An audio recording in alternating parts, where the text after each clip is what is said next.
Hello PGI aspirants, कैसे हो सभी? होपफुली सारे बढ़िया और वेट कर रहे हो पीजीआई के नर्सिंग एप्टीट्यूड सब्जेक्ट को कवर करने का। मैं आपके लिए लेके आ चुका हूं एक धुरंधर सीरीज। इसमें डेली आपको मिलेंगे 2 क्लासेस और ये 2 क्लासेस बहुत शानदार होगी, अमेजिंग होगी, क्योंकि इनके एमसीक्यूज डायरेक्टली आपके एग्जामिनेशन 27 जुलाई को हिट करेंगे।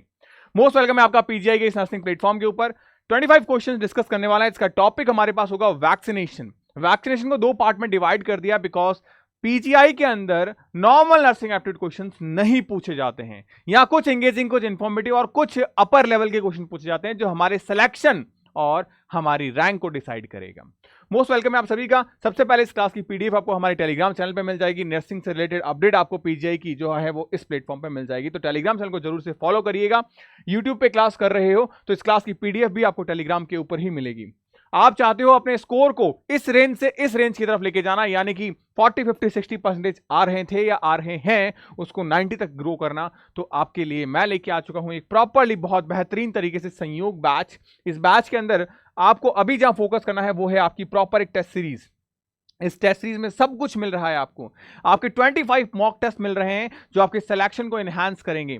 आपको प्रॉपरली इन आने वाले 20 दिनों के अंदर 200 घंटे में पूरे सिलेबस को रिवाइज करवाया जाएगा। ये डू एंड डाई सिचुएशन है, हमें करना ही है, और करने के लिए हर चीज मैंने आपको दी है, इंग्लिश भी और नर्सिंग एप्टीट्यूड भी, प्रॉपर सिस्टमैटिक वे से। और जो बच्चे 2025-26 के लिए तैयारी करने जा रहे हैं, चाहे वो एम्स के लिए हो या स्टेट के लिए हो, वो इन बैचेस को ज्वाइन कर सकते हैं। ये होनहार विद्यार्थी जो आपके लिए दोबारा आप अपना सपना साकार करके यहां अपनी फोटो लेके आना चाहोगे। ये 5000 बच्चे इस बार सेलेक्ट हुए हैं। मैं चाहता हूं आपके साथ मिलके इस रेशियो को और बढ़ाया जाए, क्योंकि इस बार हम आपको नोट्स भी अवेलेबल करवा रहे हैं आपके बैचेस के अंदर।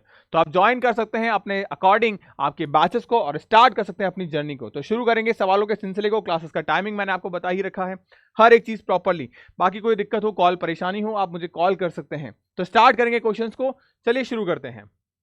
नंबर 1 क्वेश्चन से स्टार्ट करेंगे। IPv stand for. हमें पता है कि अभी हम वैक्सीनेशन के अंदर देख रहे हैं आईपीवी। तो आईपीवी क्या हो गया? हमारे पास पी से पोलियो वैक्सीन नजर आ रही है, तो आई फॉर स्टैंड करेगा इनएक्टिवेटेड, मतलब हम जो पोलियो के वायरस के सैंपल्स यूज कर रहे हैं वो कैसे हैं? इनएक्टिवेटेड हैं।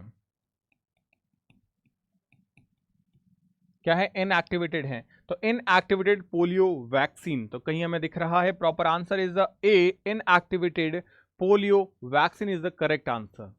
नंबर 2 पे अगर हम चले, नंबर 2 हमारे पास में आ रहा है, विच vaccine can cause a scar. Scar का मतलब क्या हो गया? निशान। ऐसी कौन सी वैक्सीन है जिसको जब लगाते हैं तो स्कार या निशान बन जाता है फॉर द इंजेक्टेड साइट। आपने देखा होगा कभी मदर फादर हमारे दिखाते हैं यहाँ पे कि यहाँ कुछ इंजेक्शन जैसा लगा हुआ है, तो वो इंजेक्शन जैसा क्या निशान है बेटा? स्कार है। और वो हम कहाँ लगाते हैं? बीसीजी बैसिलस कार्बोनेटेड ग्यूरिन का टीका उन्हें लगा होता है। किसका? बीसीजी बैसिलस कार्बोनेटेड ग्यूरिन का टीका लगा रहता है। और इस टीके को कहाँ लगाते हैं? हम पढ़ चुके हैं। इस टीके को लगाते हैं बेटा हम हमारे लेफ्ट आर्म अपर साइड में। एक और चीज ध्यान रखेंगे इस टीके के बारे में, और वो चीज क्या रखेंगे, इसको लेफ्ट आर्म अपर के अंदर कहां लगाते हैं बेटा? इंट्राडर्मल लगाते हैं। कहां लगाते हैं? इंट्राडर्मल लगाते हैं।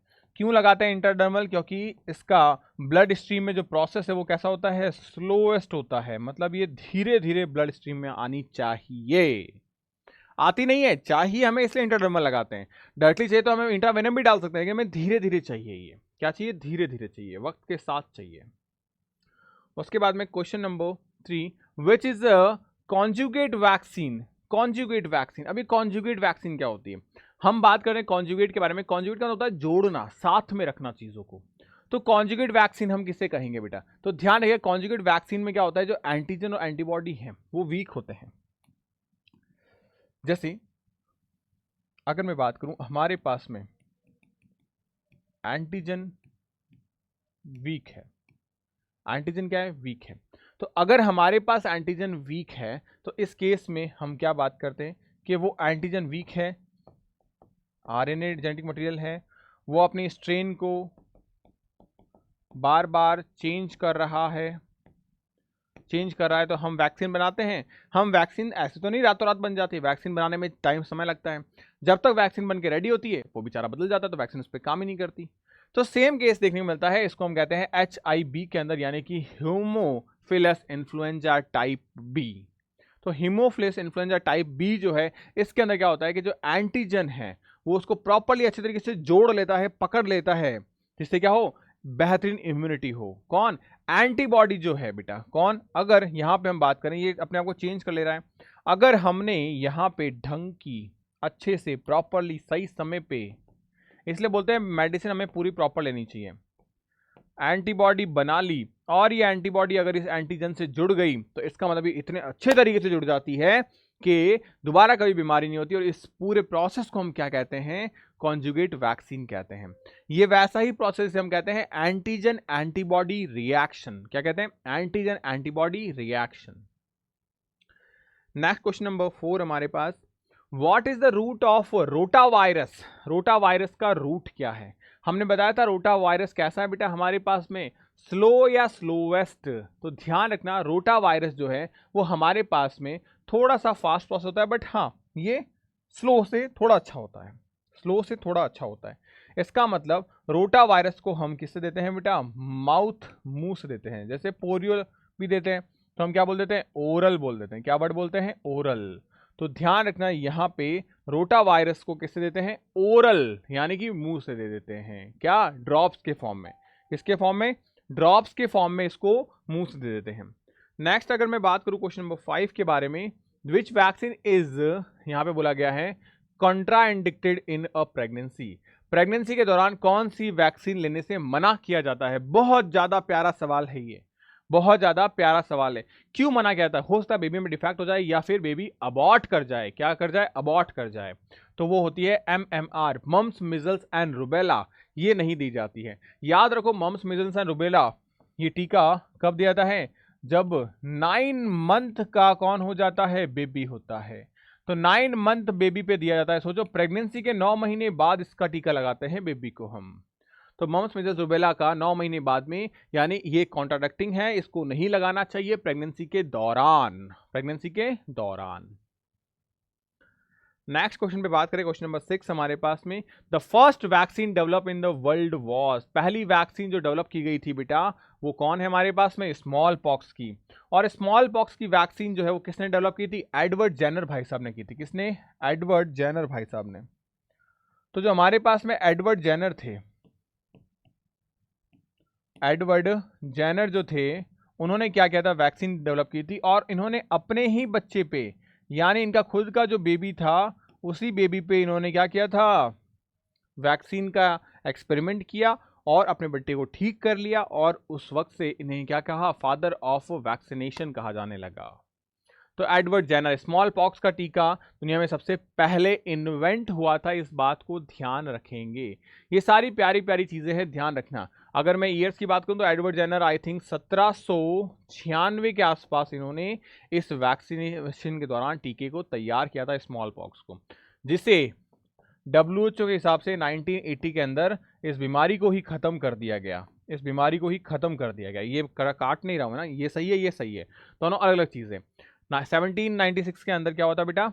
स्मॉल पॉक्स ने इस टीके को बनाया था और इस टीके की वजह से 1980 तक स्मॉल पॉक्स बीमारी ही खत्म हो गई थी। स्मॉल पॉक्स बीमारी ही खत्म हो गई थी।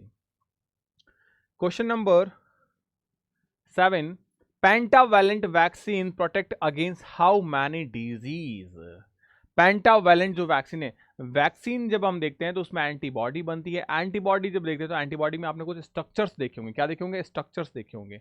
जैसे एक बेसिक सा स्ट्रक्चर अगर मैं आपको बना के दिखाऊं तो आपने देखा होगा कुछ इस तरीके का स्ट्रक्चर एंटीबॉडी का, देखा था। तो यहां पे बेटा अगर मैं गेट की बात करूं तो दिस इज द 1 गेट। लेकिन सिमिलरली अगर मैं यहां पे और गेट ऐसे बना दूं तो, जैसे एक छोटा सा एग्जांपल्स में बनाने की कोशिश करूंगा आपको समझाने के लिए।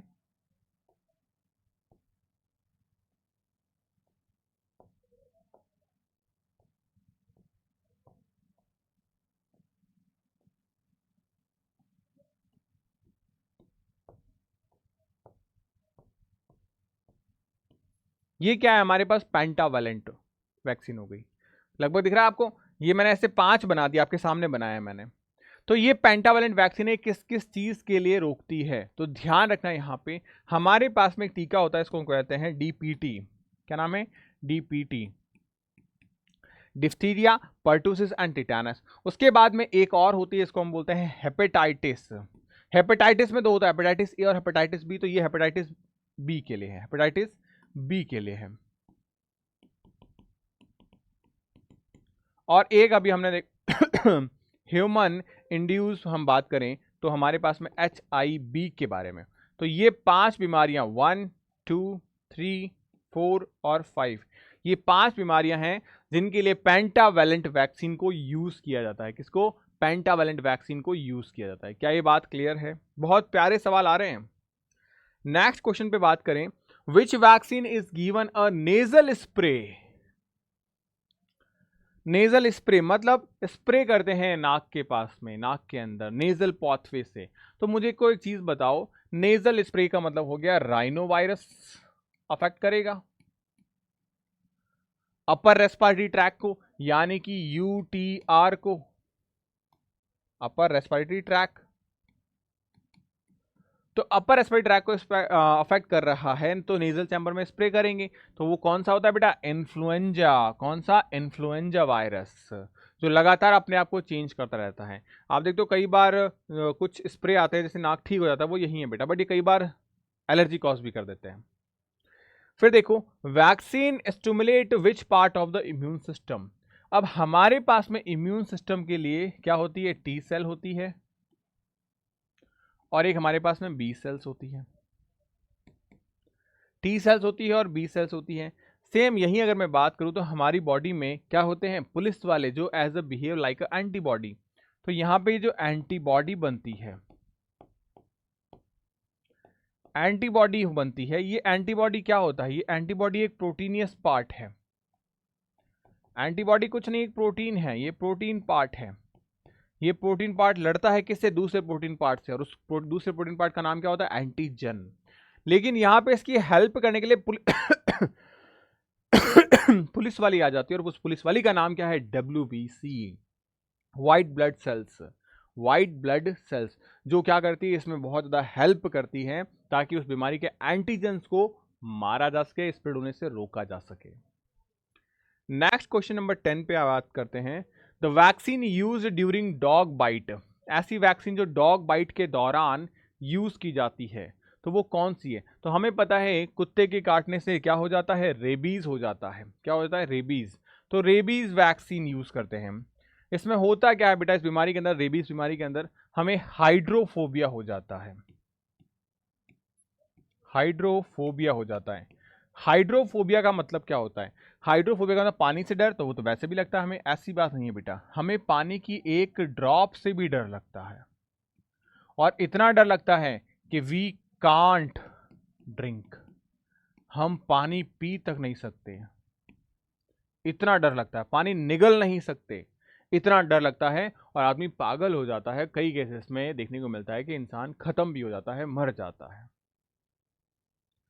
नेक्स्ट क्वेश्चन हमारे पास में, which vaccine heat sensitivity and store in a freeze. क्या बोला कि इनमें से कौन सी ऐसी वैक्सीन है जो टेम्परेचर से बहुत ज्यादा डर लगता है, मतलब टेम्परेचर के लिए बहुत सेंसिटिव है, अगर ज्यादा टेम्परेचर हुआ तो वैक्सीन खराब हो जाएगी। बेस्ट एग्जांपल है, याद करो अपने बचपन का समय, कुछ औरतें आती थी साड़ी पहन के अपने साथ एक व्हाइट कलर का डब्बा लेके। जो व्हाइट कलर का डब्बा जो है वो थर्माकोल का बना होता था। वो थर्माकोल क्या है बेटा? हमारे पास थर्माकोल में एयर जो है वो ट्रैप हो जाती है, इससे वजह से वो इंसुलेटर का काम करता है, और अंदर की चीज ठंडी की ठंडी रह जाती है। तो इसका मतलब oral polio vaccine. Oral polio vaccine. तो कितना टेम्परेचर चाहिए होता है बेटा इसको? तो ओरल पोलियो वैक्सीन को -15 से लेके -25 तक का टेम्परेचर चाहिए होता है इन डिग्री सेल्सियस। -15 से -25 तक का टेम्परेचर इसको चाहिए होता है। नेक्स्ट क्वेश्चन पे जंप करें, विच vaccine is available for the hexavalent combination. Hexavalent का मतलब क्या हो गया? एक और बीमारी को ऐड कर दें। 5 बीमारी, पेंटावेलेंट हमने पढ़ा था बेटा, तो कहीं कुछ दिख रहा है? DPT 3 तो ये हो गई बेटा, फिर हेपेटाइटिस B 4 हो गई बेटा, ये 5 हो गई, ये तो पढ़ी थी अभी हमने पेंटावेलेंट में। IPV पोलियो को और इसमें डाल दिया हमने, तो क्या हो जाएगी बेटा? हेक्सावेलेंट हो जाएगी। तो हेक्सावेलेंट में हमने क्या देख लिया? DPT plus HIV plus hepatitis plus polio. क्या ये बात क्लियर हुई? अगर क्लियर है तो हम आगे बढ़ रहे हैं। आपको सवाल अच्छे लग रहे होंगे, आपको लग रहा होगा कि सवाल ऐसे हैं जो हमारे एग्जाम में पूछे जा सकते हैं। ज़्यादा डिटेल नहीं है, उतने ही है जितने की हमारे सिलेबस के अकॉर्डिंग हमें ज़रूरत है। और यही खासियत और यही खूबसूरती है टॉपिक की कि हम आपको वही पढ़ाते हैं जो आपके एग्जामिनेशन के अंदर डायरेक्टली हिट करता है। प्रॉपरली अगर आप वो चीज़ पढ़ते हो, definitely it's very very useful for you बेटा। चलिए, which schedule is followed under national immunisation programme in India? मतलब NIP, नेशनल इम्यूनाइजेशन प्रोग्राम जो है उसका फुल फॉर्म ध्यान रखना है। तो नेशनल इम्यूनाइजेशन प्रोग्राम के बारे में पूछा गया है कि किसके स्केड्यूल को फॉलो करता है, किसके अंडर फॉलो करता है।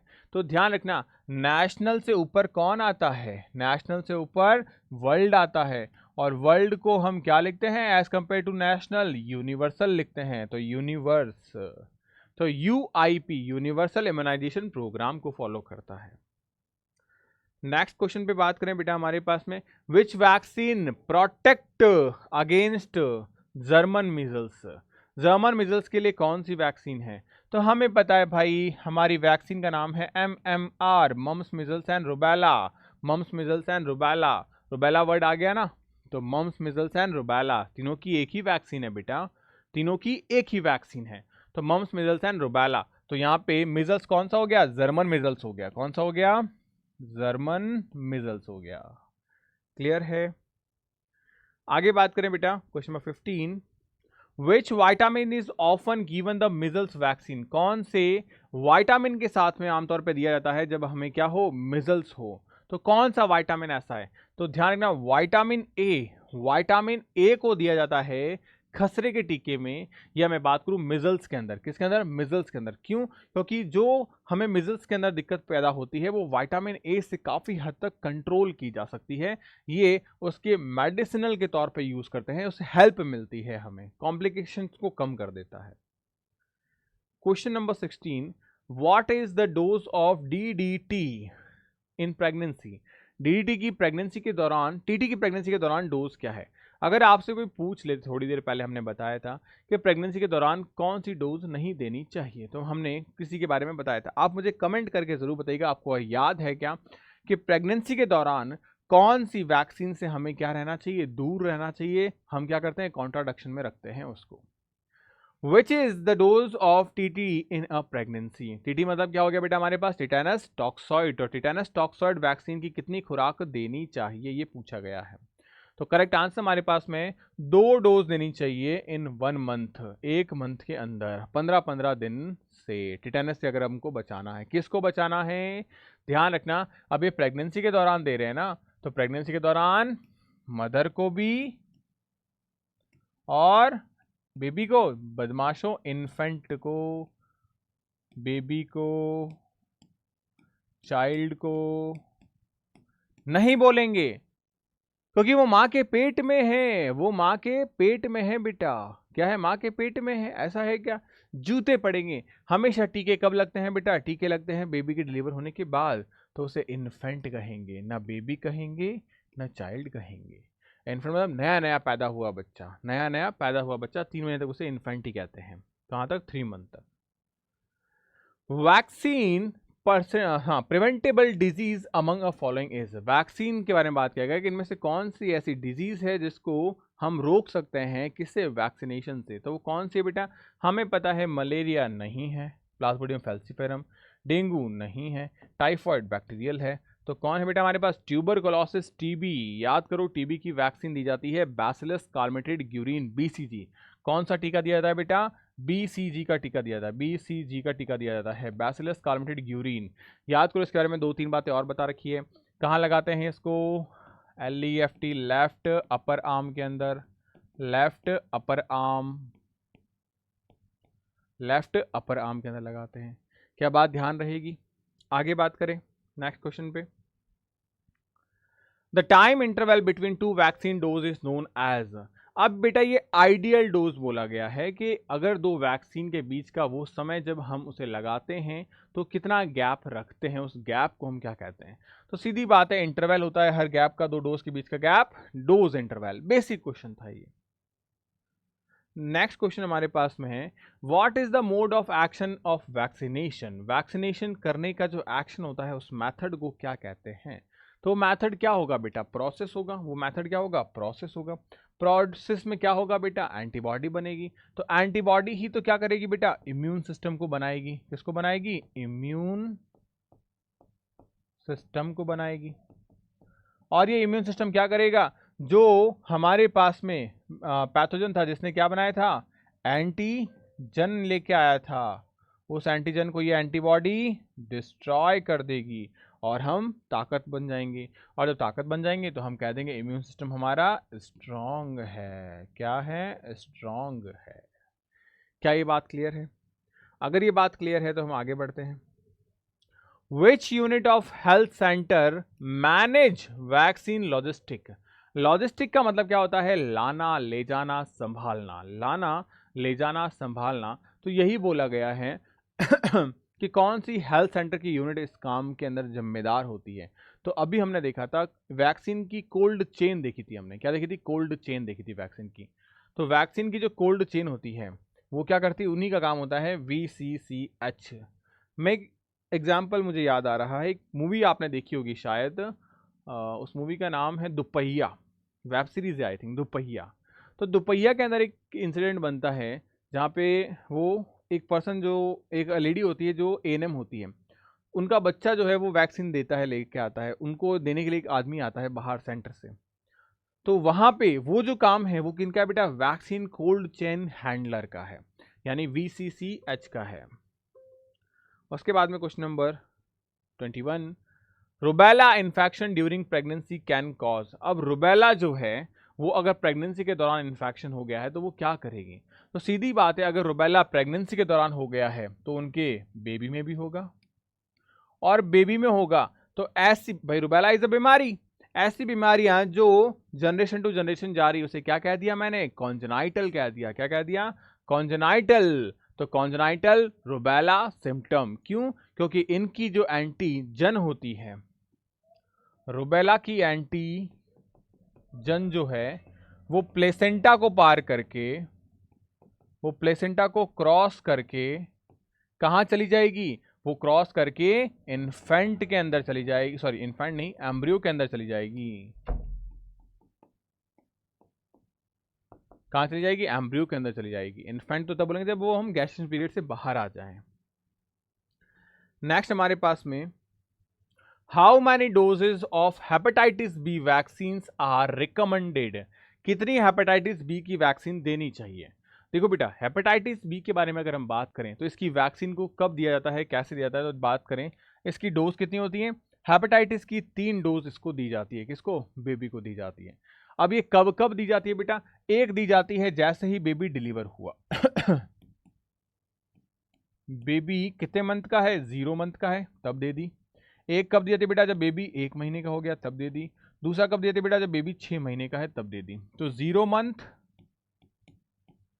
1st मंथ और 6th मंथ, ये डोजेस दी जाती है हेपेटाइटिस बी की। बेटा ध्यान रखना। उसके बाद में क्वेश्चन नंबर 23 के बारे में बात करें, AEFI के बारे में बात करें। क्या होता है AEFI, तो ध्यान रखना यहां पे, अगर हम बात कर रहे हैं I for immunisation,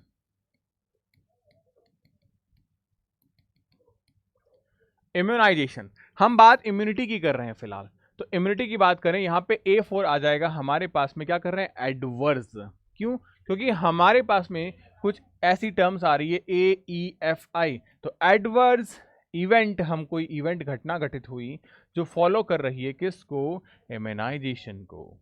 adverse event following immunisation, तो AEFI। नेक्स्ट बात करें बेटा, नेक्स्ट क्वेश्चन हमारे पास में है, cold box is used. Cold box को किस चीज के लिए यूज करते हैं। अभी मैंने कहानी बताई थी आपको एक, कि बचपन में हम देखते थे आंटी आती थी, आंटी आके क्या करती थी बेटा, आंटी आके हमारे मुंह में 2-4 ड्रॉप्स डालती थी, 2 बूंद पोलियो की। अमिताभ बच्चन जी उसके बारे में बहुत सारी चीजें बताते हैं। तो वो क्या करते थे, उस कोल्ड बॉक्स के अंदर वैक्सीन रखते थे। क्या हमेशा रखते थे, नहीं, जब वो ट्रैवल करते थे तभी रखते थे। इसका मतलब इसका मतलब temporary storage of vaccine, temporary storage of vaccine, तो temporary storage of vaccine. Next हम बात करें, what is the minimum gap between the two live vaccine if not given the together. अगर वो दोनों एक दूसरे के साथ नहीं दी जा सकती तो कम से कम कितना गैप हमें लेके आना होगा, ये पूछा गया है। भाई लाइव वैक्सीन बोला है यहाँ पे। लाइव वैक्सीन का मतलब क्या है कि बैक्टीरिया या पैथोजन जो भी है वो जिंदा डाल दिया गया है। क्या है? जिंदा, जिंदा डाल दिया। अगर दो अलग अलग पैथोजन जिंदा डाल दिए गए तो क्या होगा? हो सकता है कि पर्सन क्या कर जाए बेटा? बीमार कर जाए, डिजीज हो जाएगी पर्सन के अंदर, तो पर्सन बीमार हो सकता है ना। और अगर पर्सन बीमार हो गया तो मर जाएगा। तो हम क्या करते हैं, समय समय के गैप लेते हैं, और वो गैप कितना होता है बेटा? 1 मंथ का। अगर एग्जाम में 1 मंथ नहीं दिया है तो आपको पता होगा 4 वीक का। तो करेक्ट ऑप्शन हमारे पास में कौन सा आ चुका है? 4 वीक, यानी करेक्ट आंसर हमारे पास में सी। तो ये हमने सारे क्वेश्चंस बेटा कर लिए हैं प्रॉपर्ली, अच्छे ढंग से, सारे के सारे आंसर्स आपको मिल जाएंगे। इस क्लास की पीडीएफ आपको मिल जाएगी। प्रॉपर अच्छे ढंग से तैयारी करिएगा, आपके एग्जामिनेशन के अंदर यही क्वेश्चंस देखने को मिलेंगे। अगर आप नर्सिंग एप्टीट्यूड सिलेबस को अच्छे से करना चाहते हैं तो this is the one of the best thing बेटा जी। मिलता है नेक्स्ट क्लास के अंदर नई वीडियो के साथ। Bye bye, take care, stay happy, stay healthy.